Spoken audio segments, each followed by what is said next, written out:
Meron akong kwento ng lumang bago. Di usapang barbero sa kanto, pero ibang bagsik at angas ng pormadong estilo. Bigyan ng buhay ang damit na out of trend dahil sa talento ng mananahing mala gangster at upcycled creations niyang winner! Hello, Galogs! Siya si KJ De Manarig, ang mananahing oso, angas na, di pa dadaig. Mula sa mga tinabas at pinaglumaan ng kanyang trendy sombrero.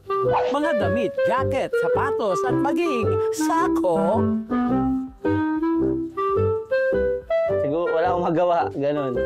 Bali, isang araw kasi, nandito lang ako sa bahay, nagsi-cellphone. Kaka-scroll ko sa IG, nakita ko yung upcycle sa ibang bansa. Parang jacket siya, tapos naging sombrero. So namangha ako doon.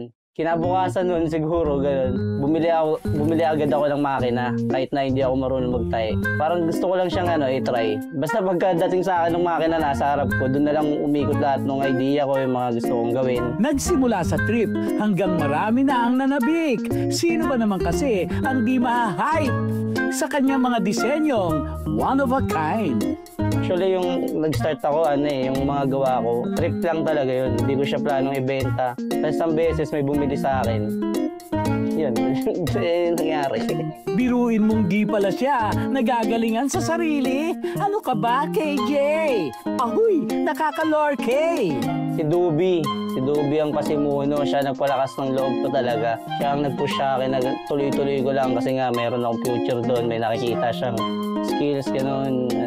Ayun, kaya nagpatuloy ako dun sa ngayon, sa ginagawa ko. Ayun yun. Kasama kami sa bike hanggang sa umabot siya sa point na bigla naisip niya na gagawa ako ng cup. Pinakita niya sa akin yung design, then sabi ko, di gawin mo na. And then, nung nakita ko talaga yung improvement niya na nagkakahulma na talaga yung cup from medyo prototype yung dating. Nakita namin yung feedback ng mga tao. Sobrang umabot pa nga ng overseas Sa kanyang matabang imahinasyon, marami na raw palang lumapit sa kanya for collaboration. From a happy-go-lucky siklista, naging mananahi ng Second Life Obra. Ngayon ay focus din sa pagiging ama sa kanyang greatest hope na si Hiraya. Siyempre, pag binata ka, wala kang iniisip. Kundi trip lang. Pag-ising mo, trip ko ulit. Nung nagkaanak ako, dami nagbago. Parang, alam mo yun, mas nakakagana pang mabuhay. Kumbaga, na-realize ko na hindi lang pala ako ganun lang na may mga ganito pa akong kayang gawin, ganun.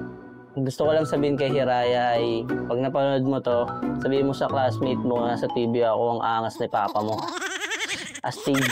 Marami kaming nakakasaksi sa iyong galing at talento at sa bawat luma na binibigyan mo ng buhay ay may mga taong sumusuporta sa iyong paglalakbay. Kinakabahan ako.